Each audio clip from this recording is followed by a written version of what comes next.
The NFL season's second round of playoffs kicks off tomorrow, airing on CBS and Paramount Plus tomorrow. The Bengals will take on the Titans. The divisional round continues with the matchup between the 49ers and the Packers. On Sunday, the Rams will face the Buccaneers, and the contest between the Bills and the Chiefs will round out the weekend. The game is also available on CBS and Paramount Plus. Scott Pioli is here to talk all things football. He had a 27-year career with the NFL. He was named NFL Executive of the Year 5 times, and he was part of 3 Super Bowl championships. Scott, always great to talk to you, my friend. Good to see you. Let's break down some of these games. The 49ers upset the Dallas Cowboys last weekend. Do you think that they can carry that momentum into their game against the #1 Green Bay Packers? You know, Vlad, momentum is a real thing in the NFL. I remember my time with the New England Patriots. We hoped and worked to get strong in December and in January. And with the 49ers going to Green Bay, momentum is going to be needed because the Green Bay Packers, as we know, are the #1 seed in the NFC. But right now, the 49ers are on a roll. Even though they won that playoff game last week against the Cowboys, the reality is their final season game was a playoff game. They needed to win against the Los Angeles Rams to get in, and they did it. So they're really on a 2 playoff game roll. And again, confidence is a real thing in the National Football League. Now, the issue with the 49ers is this. Nick Bosa, Fred Warner, both injured. This may be a problem for their defense against Aaron Rodgers and the Green Bay Packers.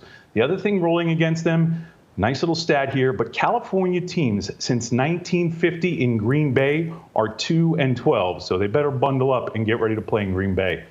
Mm-hmm. So, Scott, everyone already knows that I'm an Eagles fan, but now the season's over for them, so I have to pick another team to sort of follow, right? And I'm picking the Bengals because I love, you know, sort of that gritty comeback story because I'm an Eagles fan. So the Bengals had their first postseason victory in more than 3 decades on Saturday. What's different about this team?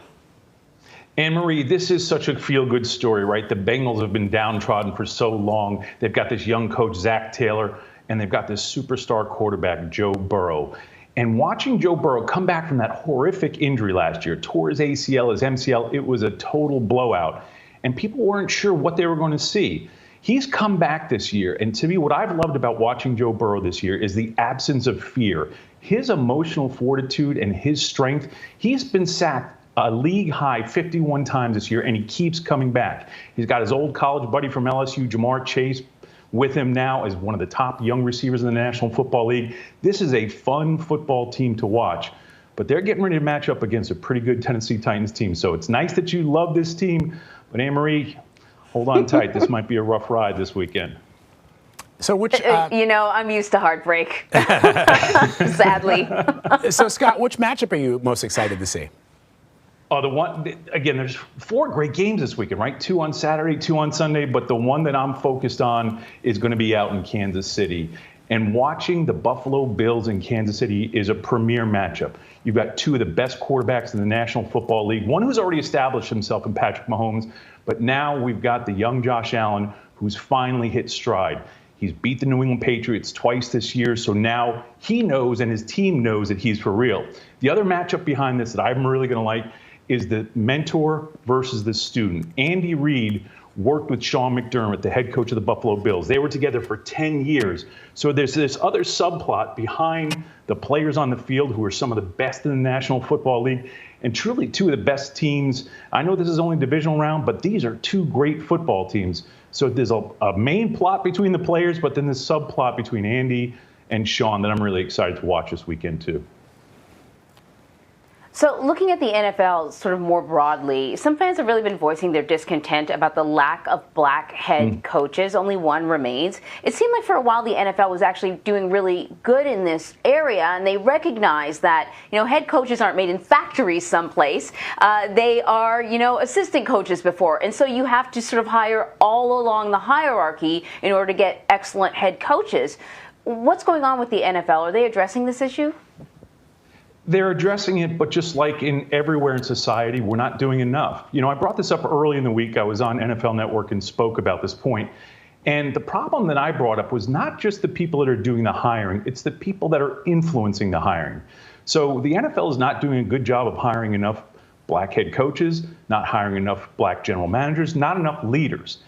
But that problem has so many different symptoms and so many different things that lead to it. The point that I brought up on Sunday, or on this past Tuesday, was when we watch games on Saturday and Sunday, we're watching the media. They are delivering messages. The media is a socializing agent. They are educators. They are influencers. And when we watch games on weekends, there is an inequity in terms of what we're seeing in terms of the coaches that are alleged candidates, the assistant coaches that are going to be the next hot head coaches.